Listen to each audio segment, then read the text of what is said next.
नमस्कार दर्शक बंधु आज हूँ अक्टोबर 1 बुधवार। आज दिन जाकर गुरुत्वपूर्ण खबर उपरे आसंतु नजर पकाइबा। भिडियोटी को शेष पर्यंत देखंतु। मात्र किछि समय मध्य जानिपारिबे आज दिनर संपूर्ण खबर। ता पूर्व चैनल नुआ थिले चैनल को सब्सक्राइब करी पाखरे थिबा बेल आइकन को ऑन करी रखंतु। परवर्ती खबर सरकारक बड़ घोषणा। दशहरा पूर्व सरकारी कर्मचारी को मिलिबा मासकर बोनस। भारत में पार्वण आरंभ होईछि एवं एही अवसर रे केंद्र सरकार सरकारी कर्मचारी माननकु एक गुरुत्वपूर्ण उपहार देइछंती। अर्थ मंत्रालय एक निर्देश जारी करिछि। निर्देश अनुसार केंद्र सरकार तांकर ग्रुप सी एवं अनगेजेटेड ग्रुप बी कर्मचारी को 30 दिनर दरमा सहित बोनस प्रदान करिवे। अर्थ मंत्रालय अनुसार कर्मचारी माने 2024-25 आर्थिक वर्ष रे 6908 टंका बोनस पाइबे। एही निर्देश केंद्रीय कर्मचारी मानक मध्य खुशीर लहरी सृष्टि करिछि एवं सेमाने सेमानकर बोनस परिमाण को नै उत्साहित अछंती। परवर्ती खबर पुलिस एसआई परीक्षा स्थगित घोषणा। सानी परीक्षा तारीख शीघ्र घोषणा नै सूचना। ओडिशा रे हेबाकु थिबा पुलिस एसआई परीक्षा को स्थगित रखा जायछि। आसंता अक्टोबर 5 और 6 रे होइथांता परीक्षा। परवर्ती समय रे आगामी परीक्षा तारीख घोषणा करा जिवो बोली बोर्ड पक्षरु सूचना मिलिछि। तेबे सानी परीक्षा तारीख परवर्ती समय रे घोषणा हेबो। ए नै ओडिशा पुलिस नियुक्ति बोर्ड पक्षरु सूचना दिया जायछि। परवर्ती खबर मिलिबनी मागणा चाउल। आज सेप्टेम्बर 30 तारीख अर्थात ई-केवाईसी करिबार शेष तारीख। आज भितर ई-केवाईसी न करिले हिताधिकारी को मिलिबनी मागणा चाउल। बारंबार डेडलाइन परिवर्तन पर भी एबे सुधा 16,36,000 हिताधिकारी ई-केवाईसी करिनाहंती। एपटे आउ डेडलाइन अवधि बढ़ा जीवनी बोली मंत्री कहिसेंती। सेपटे ई-केवाईसी करिबारे अनेक समस्या होइथिबा डीलर एसोसिएशन अभियोग आनिछि। परवर्ती खबर उपमुख्यमंत्री प्रभाती परिड़ा सूचना। ग्रामांचल रे लोकंक घरे रहिबे पर्यटक। ग्रामांचल रे लोकंक घरे रहिबे पर्यटक फल रे ग्रामांचल रे बढ़िबो रोजगार। एथि लागि कार्यकारी हेबो ओडिशा होमस्टे प्रतिष्ठा योजना 2025-2029-30 आर्थिक वर्ष पर्यंत 5 वर्ष पई कार्यकारी हेबो योजना। ए नै सूचना दैछंती पर्यटन मंत्री प्रभाती परिड़ा। परवर्ती खबर दाना बांधुची आउ एक घूर्णिबलय। आसंता काली बेले को नै पारे लघुचापर रूप।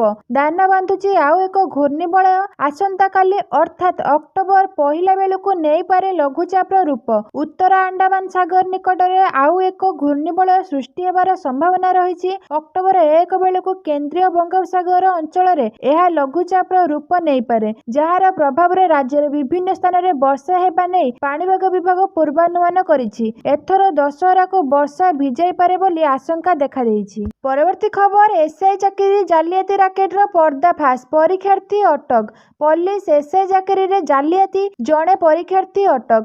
परीक्षा दायित्व नैथिबा संस्था करिथिला बड़ धरणर जालियाती। पुलिस सब इंस्पेक्टर चाकरी रे जालियाती पई होइथिला बड़ डील। खोद परीक्षा परिचालना दायित्व नैथिबा संस्था आशाई को स्पेशल कोचिंग देबा को नेउथिला हैदराबाद। तबे बड़ धरणर षडयंत्र को पंड करि दैछि पुलिस। 120 जन परीक्षार्थी को आंध्र प्रदेश श्रीकाकुलम रो उठाई आनिछि ओडिशा ब्रह्मपुर पुलिस। सेठारे चालिछि पचराउचरा। परवर्ती खबर काम करिबा समय 10 घंटा। ओभर टाइम मजूरी 2 गुणा। वर्ष तमाम प्रतिष्ठान खोला रखिबा को अनुमति। राज्य रे नूतन शिल्प एवं निवेश को आकर्षित करिबा, कारखाना गुड़िकर उत्पादन वृद्धि करिबा, अधिक ओभर टाइम काम करिबा को अनुमति देई श्रमिकक रोजगार वृद्धि करिबा उद्देश्य रे राज्य सरकार ओडिशा दुकान और वाणिज्यिक प्रतिष्ठान आईन 1956, कारखाना आईन 1948 रे संशोधन आनिछंती। परवर्ती खबर श्रीमंदिर 1 किमी परिधि और बड़दाण्ड रे रहिबनी मद दुकान। सूचना देले आईन मंत्री पृथ्वीराज हरिचंदन। बड़दाण्ड एवं संजोग करुथिबा छोट छोट रास्ता रे आमिष बिक्री बंद। आध्यात्मिकतार सुरक्षा और मंदिर पाखे कौनसी तामसिक कथा न रहू। मद बिक्री बंद। पुलिस आसिबा परे कड़ाकड़ी कार्यकारी करा जिवो। परवर्ती खबर कार्तिक व्रत।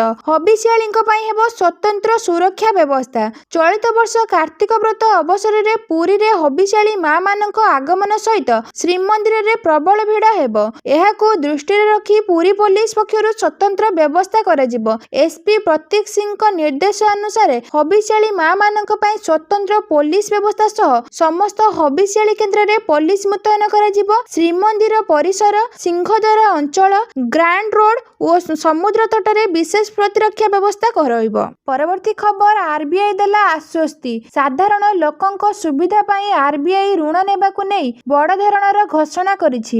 ଋଣ ନେବା ସହଜ କରିବା ଏବଂ ବଡ଼ ଧରଣର ଋଣ ନେବା ପାଇଁ ଥିବା ନିୟମକୁ କିଛି ମାତ୍ରାରେ କୋହଳ କରିବା ପାଇଁ କିଛି ପରିବର୍ତ୍ତନ କରିବାକୁ ଯାଉଛି। ଆଉ ଏହି ପରିବର୍ତ୍ତନରେ 3ଟି ନିୟମ ଅକ୍ଟୋବର 1 ତାରିଖରୁ ଲାଗୁ ହେବାକୁ ଯାଉଥିବା ବେଳେ ବାକି 4ଟି ନିୟମ ଉପରେ ବିଚାର ଚାଲିଛି। ପରବର୍ତ୍ତୀ ଖବର, ଅକ୍ଟୋବର 2ରେ ଡ୍ରଗ୍ସ ଫ୍ରି ଭୁବନେଶ୍ୱର ସଚେତନତା ଅଭିଯାନର ଦ୍ୱିତୀୟ ପର୍ଯ୍ୟାୟରେ ଶୁଭାରମ୍ଭ କରିବେ ମୁଖ୍ୟମନ୍ତ୍ରୀ। ନିଶାମୁକ୍ତ ଗ୍ରାମ ଗଠନ ପାଇଁ ଅଣ୍ଟା ଭିଡ଼ିଲେ ସରକାର, ଆମ ସଂକଳ୍ପ ନିଶା ନୁହେଁ ଜୀବନ।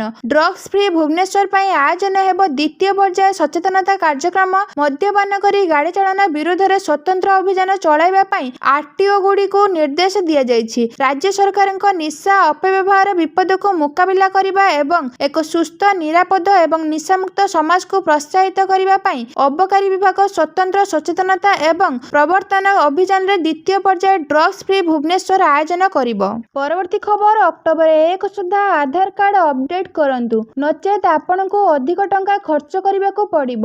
ଅକ୍ଟୋବର 1 ତାରିଖରୁ ଆସୁଛି ଆଧାର କାର୍ଡ ଧାରକଙ୍କ ପାଇଁ କିଛି ବଡ଼ ପରିବର୍ତ୍ତନ। ଅକ୍ଟୋବର 1 ତାରିଖରୁ ନାମ, ଠିକଣା, ବୟସ, email ID, mobile number, photo ତଥା ଆଧାର କାର୍ଡରେ ଯେକୌଣସି ପରିବର୍ତ୍ତନ କିମ୍ବା ଆପଣଙ୍କର ଆଧାର ଅପଡେଟ୍ କରିବା ପାଇଁ ଅଧିକ ଖର୍ଚ୍ଚ ହେବ। ଭାରତୀୟ ସ୍ୱତନ୍ତ୍ର ପରିଚୟ ପ୍ରାଧିକରଣ ମୌଳିକ ଏବଂ ବାୟୋମେଟ୍ରିକ ଅପଡେଟ୍ ପାଇଁ ଶୁଳ୍କ 25 ଟଙ୍କା ବୃଦ୍ଧି କରିଛି, କିନ୍ତୁ ନୂତନ ଆଧାର କାର୍ଡ ତିଆରି ଏବେ ବି ମାଗଣା ହେବ। ପରବର୍ତ୍ତୀ ଖବର, ଭାରତ ଓ West Indies test series. Rohit, Kohli, ଅଶ୍ୱିନଙ୍କ ବିନା ନୂଆ ମୁହଁ ନେଇ ମଇଦାନକୁ ଓହ୍ଲାଇବ ଭାରତ। ଭାରତ ଏବଂ ୱେଷ୍ଟଇଣ୍ଡିଜ ମଧ୍ୟରେ ଟେଷ୍ଟ ସିରିଜ ଅକ୍ଟୋବର 2ରେ ଅହମ୍ମଦାବାଦରେ ଆରମ୍ଭ ହେବ। ୱେଷ୍ଟଇଣ୍ଡିଜ 7 ବର୍ଷ ପରେ ଟେଷ୍ଟ ମ୍ୟାଚ୍ ଖେଳିବା ପାଇଁ ଭାରତ ଆସିବ। ଶେଷ ଥର ପାଇଁ ଦୁଇ ଦଳ ଅକ୍ଟୋବର 2018ରେ ପରସ୍ପରକୁ ଭେଟିଥିଲେ। ସିରିଜର ଦ୍ୱିତୀୟ ମ୍ୟାଚ୍ ଅକ୍ଟୋବର 10ରେ ଦିଲ୍ଲୀରେ ଖେଳାଯିବ। ଉଭୟ ମ୍ୟାଚ୍ ସକାଳ 9:30ରେ ଆରମ୍ଭ ହେବ। ପରବର୍ତ୍ତୀ ଖବର, ଜଙ୍ଗଲ ପରିବେଶ ମନ୍ତ୍ରୀଙ୍କ ସୂଚନା। ହାତୀଙ୍କ ପାଇଁ ଘର କରିବେ ସରକାର। ହାତୀ ସୁରକ୍ଷା ପାଇଁ ହେବ ଦୀର୍ଘକାଳୀନ ଯୋଜନା। ଜଙ୍ଗଲ ଭିତରେ ହାତୀ ପାଇଁ ହେବ ଚାଷ। ପଣସ, ଆମ୍ବ, ବାଉଁଶ ଆଦି ହାତୀଙ୍କ ପାଇଁ ଲାଗିବ।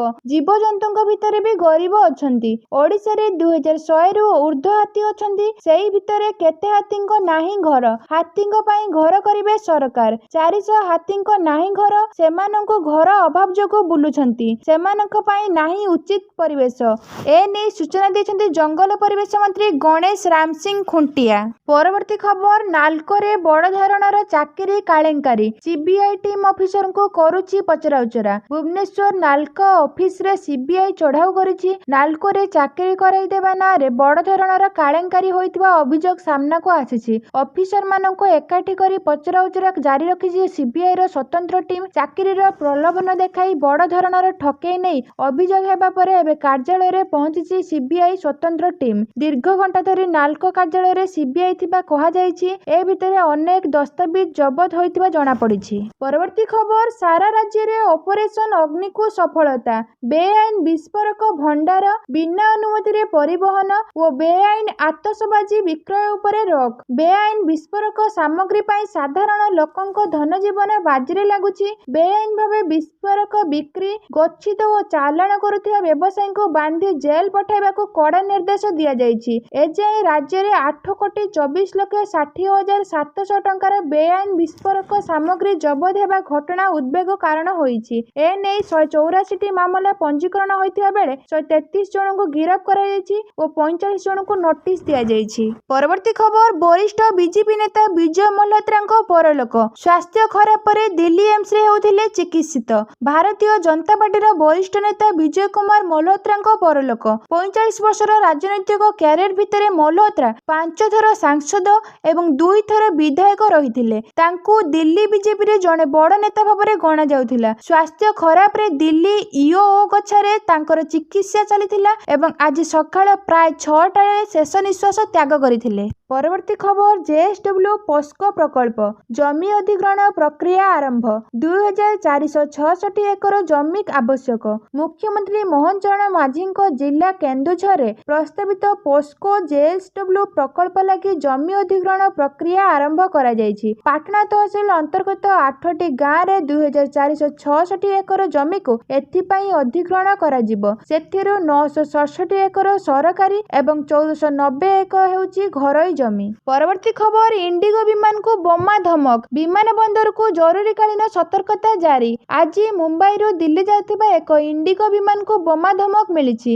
ଇଣ୍ଡିଗୋ ବିମାନ 6E762 ମୁମ୍ବାଇରୁ ଯାତ୍ରା କରିଥିଲେ ଏବଂ ସକାଳ 8ଟା ସମୟରେ ଧମକ ପାଇଥିଲା। ସୂଚନା ପାଇବା ପରେ ଦିଲ୍ଲୀ ବିମାନ ବନ୍ଦରରେ ସୁରକ୍ଷା ବୃଦ୍ଧି କରାଯାଇଥିଲା ଏବଂ ଜରୁରୀକାଳୀନ ପରିସ୍ଥିତି ଘୋଷଣା କରାଯାଇଥିଲା। ବିମାନର ଅବତରଣ ସମୟରେ ସମସ୍ତ ସୁରକ୍ଷା ମାନଦଣ୍ଡ କଡ଼ାକଡ଼ି ପାଳନ କରାଯାଇଥିଲା। ପରବର୍ତ୍ତୀ ଖବର, ଇଣ୍ଟରନ୍ୟାସନାଲ କ୍ରିକେଟରୁ ସନ୍ନ୍ୟାସ ନେଲେ ଇଂଲଣ୍ଡର ଷ୍ଟାର ଅଲରାଉଣ୍ଡର କ୍ରିସ୍ ୱୋକ୍ସ। ଭଙ୍ଗା ହାତରେ ଖେଳିଥିଲେ ମ୍ୟାଚ୍। ଇଂଲଣ୍ଡର ଷ୍ଟାର ଅଲରାଉଣ୍ଡର କ୍ରିସ୍ ୱୋକ୍ସ ଇଣ୍ଟରନ୍ୟାସନାଲ କ୍ରିକେଟରୁ ସନ୍ନ୍ୟାସ ନେଇଛନ୍ତି। 36 ବର୍ଷୀୟ ୱୋକ୍ସ ଭାରତ ବନାଇ ଇଂଲଣ୍ଡ ବିପକ୍ଷ ସିରିଜରେ ଆହତ ହୋଇଥିଲେ। ଏହା ସତ୍ତ୍ୱେ ମଧ୍ୟ ବ୍ୟାଟିଂ ପାଇଁ ମଇଦାନକୁ ଆସିଥିଲେ। ଗତ ମାସରେ ହୋଇଥିବା ଭାରତ ଇଂଲଣ୍ଡ ଟେଷ୍ଟ ସିରିଜ ଶେଷ ମ୍ୟାଚରେ ୱୋକ୍ସ ଫିଲ୍ଡିଂ କରୁଥିବା ସମୟରେ ଗୁରୁତର ଆହତ ହୋଇଥିଲେ। ତାଙ୍କ କାନ୍ଧରେ ଗଭୀର ଆଘାତ ଲାଗିଥିଲା। ତଥାପି ମ୍ୟାଚରେ ତାଙ୍କ ଆବଶ୍ୟକତା ପଡ଼ିବା ଯୋଗୁଁ ଭଙ୍ଗା ହାତରେ ମଧ୍ୟ ବ୍ୟାଟିଂ କରିବାକୁ ଆସିଥିଲେ। ପରବର୍ତ୍ତୀ ଖବର, ଆମେରିକାର ଗାଜା ଶାନ୍ତି ଯୋଜନା ଘୋଷଣା। ଇସ୍ରାଏଲ ପକ୍ଷରୁ ମଧ୍ୟସ୍ଥ ହେଲେ ଟ୍ରମ୍ପ। ଆମେରିକା ରାଷ୍ଟ୍ରପତି ଡୋନାଲ୍ଡ ଟ୍ରମ୍ପ ଗାଜା ଶାନ୍ତି ଯୋଜନା ଘୋଷଣା କରିଛନ୍ତି। ଏହା କାର୍ଯ୍ୟକାରୀ ହେଲେ ଇସ୍ରାଏଲ ହମାସ ମଧ୍ୟରେ ଗତ 2 ବର୍ଷ ଧରି ଚାଲିଥିବା ଯୁଦ୍ଧରେ ପରିସମାପ୍ତି ଘଟିବ। ଉଭୟ ଇସ୍ରାଏଲ ଓ ହମାସ ପକ୍ଷରୁ ଶାନ୍ତି ଯୋଜନା ଗ୍ରହଣୀୟ ହେଲେ ସମସ୍ତ ପଣବନ୍ଦୀଙ୍କୁ 72 ଘଣ୍ଟା ମଧ୍ୟରେ ମୁକ୍ତ କରାଯିବ ବୋଲି କୁହାଯାଇଛି। ପରବର୍ତ୍ତୀ ଖବର, ଅକ୍ଟୋବର 2025 ସ୍କୁଲ ପିଲାମାନଙ୍କ ପାଇଁ ଏକ ଅତ୍ୟନ୍ତ ବିଶେଷ ମାସ ହେବାକୁ ଯାଉଛି। ଏହି ମାସ ଅନେକ ପ୍ରମୁଖ ପର୍ବ ଏବଂ ବିଶେଷ ଅବସର ସହିତ ପରିପୂର୍ଣ୍ଣ। ଗାନ୍ଧୀ ଜୟନ୍ତୀ, ଦଶହରା, ଦୀପାବଳି, ଗୋବର୍ଦ୍ଧନ ପୂଜା ଏବଂ ଭାଇଦୋଜ ଭଳି ଉତ୍ସବ ପାଳନ କରିବା ଫଳରେ ଅନେକ ସ୍କୁଲ ଛୁଟି ହେବ। ରବିବାର ଏବଂ ଶନିବାର ଛୁଟି ମଧ୍ୟ ଯୋଡ଼ାଯିବ, ଯାହାଦ୍ୱାରା ଛାତ୍ରଛାତ୍ରୀମାନେ ଆରାମ କରିବା ଏବଂ ପର୍ବଗୁଡ଼ିକୁ ଉପଭୋଗ କରିବା ପାଇଁ ପ୍ରଚୁର ସମୟ ପାଇବେ। ପ୍ରତିବର୍ଷ ପରି ଅକ୍ଟୋବର ମଧ୍ୟ ପର୍ବରେ ପରିପୂର୍ଣ୍ଣ, କିନ୍ତୁ ବିଶେଷ କଥା ହେଉଛି ଯେ ଅନେକ ପର୍ବ କ୍ରମାଗତ ଭାବରେ ପଡ଼ୁଛି। ଉଦାହରଣ ସ୍ୱରୂପ, ଗାନ୍ଧୀ ଜୟନ୍ତୀ ଏବଂ ଦଶହରା ଅକ୍ଟୋବର 2 ତାରିଖରେ ସମାନ ଦିନରେ ପଡ଼େ। ଏହା ପିଲାମାନଙ୍କ ପାଇଁ ଏକ ଦ୍ୱିଗୁଣା ଉତ୍ସବ ହେବ। ପରବର୍ତ୍ତୀ ଖବର, ଆମେରିକା ଅଟକାଇଥିଲା ମୁମ୍ବାଇ ଆକ୍ରମଣକୁ ନେଇ ଚିଦମ୍ବରମଙ୍କ ବଡ଼ ସ୍ୱୀକାରୋକ୍ତି। କହିଲେ 17 ବର୍ଷ ପୂର୍ବରୁ ଶିକ୍ଷା ପାଇଥାନ୍ତା ପାକିସ୍ତାନ। ବରିଷ୍ଠ କଂଗ୍ରେସ ନେତା ଏବଂ ପୂର୍ବତନ କେନ୍ଦ୍ର ଗୃହମନ୍ତ୍ରୀ ପି ଚିଦମ୍ବରମ ମୁମ୍ବାଇ 26/11 ଆତଙ୍କବାଦୀ ଆକ୍ରମଣକୁ ଏକ ବଡ଼ ଖୁଲାସା କରିଛନ୍ତି। 2008 ମୁମ୍ବାଇ ଆତଙ୍କବାଦୀ ଆକ୍ରମଣ ସମ୍ପର୍କରେ ସେ କହିଥିଲେ ଯେ ତତ୍କାଳୀନ ୟୁପିଏ ସରକାର ପ୍ରବଳ ଆନ୍ତର୍ଜାତୀୟ ଚାପରେ ଥିଲା। ବୈଦେଶିକ ବ୍ୟାପାର ମନ୍ତ୍ରଣାଳୟର ମତକୁ ଦୃଷ୍ଟିରେ ରଖି ପାକିସ୍ତାନ ବିରୋଧରେ ପ୍ରତିଶୋଧମୂଳକ କାର୍ଯ୍ୟାନୁଷ୍ଠାନ ଗ୍ରହଣ କରାଯାଇନଥିଲା। ଚିଦମ୍ବରମ କହିଥିଲେ ଯେ ସେ ପ୍ରତିଶୋଧ ନେବା ବିଷୟରେ ଚିନ୍ତା କରିଥିଲେ, କିନ୍ତୁ ସରକାର ଏଥିରେ ରାଜି ନଥିଲେ। ଏହି ପ୍ରକାଶନ ଉପରେ ଭାରତୀୟ ଜନତା ପାର୍ଟି ତୀବ୍ର ପ୍ରତିକ୍ରିୟା ପ୍ରକାଶ କରିଥିଲା। ପରବର୍ତ୍ତୀ ଖବର, ଭୁଜରେ ସେନା ସହ ଦଶହରା ପାଳିବେ ରାଜନାଥ। ପ୍ରତିରକ୍ଷା ମନ୍ତ୍ରୀ ରାଜନାଥ ସିଂ ଚଳିତ ବର୍ଷ ଗୁଜରାଟର ଭୁଜଠାରେ ସେନାବାହିନୀ ସହିତ ଦଶହରା ପାଳନ କରିବେ। ଦଶହରାରେ ଅସ୍ତ୍ରଶସ୍ତ୍ର ପୂଜା କରାଯାଉଥିବା ବେଳେ ଏହି ଦିନ ଭୁଜ ସେନା ଶିବିରଠାରେ ସେ ଶସ୍ତ୍ର ପୂଜା କରିବେ। ଅକ୍ଟୋବର 1 ଓ 2ରେ ରାଜନାଥ ଭୁଜରେ ଉପସ୍ଥିତ ରହିବେ। ପ୍ରତିବର୍ଷ ସେ ସେନାବାହିନୀଙ୍କ ସହିତ ବିଜୟା ଦଶମୀ ପାଳନ କରିଥାନ୍ତି। ପରବର୍ତ୍ତୀ ଖବର, ଖସି ପଡ଼ିଲା ଇସଲାମିକ ସ୍କୁଲର ଛାତ, 65ରୁ ଅଧିକ ଛାତ୍ର ଦବି ଯାଇଥିବା ଆଶଙ୍କା। ଇଣ୍ଡୋନେସିଆରେ ଏକ ଇସଲାମିକ ସ୍କୁଲ କୋଠା ଭୁଶୁଡ଼ି ପଡ଼ିଛି। ଏପି ରିପୋର୍ଟ ଅନୁଯାୟୀ ଭଗ୍ନାବଶେଷ ତଳେ ଅତି କମରେ 65 ଜଣ ଛାତ୍ର ଫସି ରହିଥିବା ଆଶଙ୍କା କରାଯାଉଛି। ଅଧିକାରୀମାନେ କହିଛନ୍ତି ଯେ ନିର୍ମାଣାଧୀନ କୋଠାଟି ସୋମବାର ଦିନ ପ୍ରାର୍ଥନା କରୁଥିବା ସମୟରେ ଡଜନ ଡଜନ ଛାତ୍ରଙ୍କ ଉପରେ ଭୁଶୁଡ଼ି ପଡ଼ିଥିଲା, ଯେଉଁଥିରେ ଜଣେ ଛାତ୍ରଙ୍କ ମୃତ୍ୟୁ ହୋଇଥିଲା, ଡଜନ ଡଜନ ଆହତ ହୋଇଥିଲେ ଏବଂ ଅନ୍ୟ ଅନେକଙ୍କ ପୋତି ଦିଆଯାଇଥିଲା। ପରବର୍ତ୍ତୀ ଖବର, ଏନ୍ଆଇଡି ଗବେଷକଙ୍କ ନୂଆ ଆବିଷ୍କାର, ସଡ଼କ ଦୁର୍ଘଟଣା ରୋକିବ ଏଆଇ ମଡେଲ। ଦେଶରେ ସଡ଼କ ଦୁର୍ଘଟଣା ଓ ତଜ୍ଜନିତ ଧନଜୀବନ କ୍ଷୟକ୍ଷତି ଚିନ୍ତାଜନକ ସ୍ଥିତିରେ। କେବଳ 2024 ମସିହାରେ ଦେଶରେ ସଡ଼କ ଦୁର୍ଘଟଣା ଯୋଗୁଁ 1,80,000 ଲୋକଙ୍କ ମୃତ୍ୟୁ ଘଟିଛି। ଏଥିମଧ୍ୟରୁ 66% ଯୁବକ ଯୁବତୀ ଥିବାବେଳେ ପ୍ରାୟ 10,000 ଶିଶୁ ଅନ୍ତର୍ଭୁକ୍ତ। ଏଭଳି ଦୁର୍ଘଟଣା ଏଡ଼ାଇବା ଉଦ୍ଦେଶ୍ୟରେ ଜାତୀୟ ପ୍ରଯୁକ୍ତି ପ୍ରତିଷ୍ଠାନର ଗବେଷକମାନେ ଏକ କୃତ୍ରିମ ବୁଦ୍ଧିମତ୍ତା ମଡେଲ ସୃଷ୍ଟି କରିଛନ୍ତି। ଏହା ଯାନବାହନ ମଧ୍ୟରେ ପାରସ୍ପରିକ କ୍ରିୟା ମାଧ୍ୟମରେ ସଡ଼କ ସୁରକ୍ଷାକୁ ବୃଦ୍ଧି କରିବ। ପରବର୍ତ୍ତୀ ଖବର ପାକିସ୍ତାନର କ୍ୱେଟାସ୍ଥିତ ସେନା ମୁଖ୍ୟାଳୟ ନିକଟରେ ଆତ୍ମଘାତୀ ବିସ୍ଫୋରଣ 10 ମୃତ୍ୟୁ 32ରୁ ଅଧିକ ଆହତ। ପାକିସ୍ତାନର ବେଲଚିସ୍ତାନ କ୍ୱେଟାସ୍ଥିତ ସେନା ମୁଖ୍ୟାଳୟ ନିକଟରେ ଆତ୍ମଘାତୀ ବିସ୍ଫୋରଣ ପୂର୍ବ କ୍ୱେଟାରେ ଫ୍ରଣ୍ଟିୟର କର୍ପସ ମୁଖ୍ୟାଳୟ ପାଖରେ ଏହି ବିସ୍ଫୋରଣ ଘଟିଛି। ବିସ୍ଫୋରଣ ପରେ ପରେ ଅଧାଧୁନା ଗୁଳିମାଡ଼ ହୋଇଥିଲା। ବିସ୍ଫୋରଣ ଏତେ ଭୟଙ୍କର ଥିଲା ଯେ ଆଖପାଖରେ ଥିବା ଘରର ଝରକା କାଚ ଭାଙ୍ଗି ଯାଇଥିଲା। ପରବର୍ତ୍ତୀ ଖବର ପଞ୍ଚାୟତିରାଜ ମନ୍ତ୍ରୀ ରବିନାରାୟଣ ନାୟକଙ୍କ କାରକୁ ପଛପଟ ଧକ୍କା ଦେଲା ବାଇକ୍। ଦେବଗଡ଼ ଥାନା ଅନ୍ତର୍ଗତ ବଳମ ଗ୍ରାମରେ ପଞ୍ଚାୟତରାଜ ଓ ପାନୀୟ ଜଳ ଓ ଗ୍ରାମ ଉନ୍ନୟନ ମନ୍ତ୍ରୀ ରବିନାରାୟଣ ନାୟକଙ୍କ କାରକୁ ଧକ୍କା ଦେଇ 2 ଜଣ ବାଇକ୍ ଆରୋହୀ ଆହତ ହୋଇଥିବା ଜଣାପଡ଼ିଛି। ସେମାନଙ୍କ ମଧ୍ୟରୁ ଜଣଙ୍କ ଅବସ୍ଥା ସଙ୍କଟାପନ୍ନ ରହିଥିବାରୁ ଅଧିକ ଚିକିତ୍ସା ନିମନ୍ତେ ବୁର୍ଲା ଡାକ୍ତରଖାନାକୁ ସ୍ଥାନାନ୍ତରିତ କରାଯାଇଛି। ପରବର୍ତ୍ତୀ ଖବର ଆରବିଆଇର ନୂଆ ନିୟମ ମୃତ ଆକାଉଣ୍ଟଧାରୀଙ୍କ ଟଙ୍କା ଉଠାଇବା ହେବ ସହଜ। ଭାରତୀୟ ରିଜର୍ଭ ବ୍ୟାଙ୍କ ମୃତ ବ୍ୟାଙ୍କ ଆକାଉଣ୍ଟଧାରୀଙ୍କ ପରିବାର ପାଇଁ ଦାବି ନିଷ୍ପତ୍ତି ପ୍ରକ୍ରିୟାକୁ ସହଜ ଓ ଦ୍ରୁତ କରିବାକୁ ନୂଆ ନିୟମ ଘୋଷଣା କରିଛି। ନୂଆ ନିୟମ ଅନୁଯାୟୀ ବ୍ୟାଙ୍କଗୁଡ଼ିକୁ ମୃତ ବ୍ୟକ୍ତିଙ୍କ ଆକାଉଣ୍ଟ ଓ ଲକର ସମ୍ବନ୍ଧୀୟ ଦାବି 15 ଦିନ ମଧ୍ୟରେ ନିଷ୍ପତ୍ତି କରିବାକୁ ହେବ।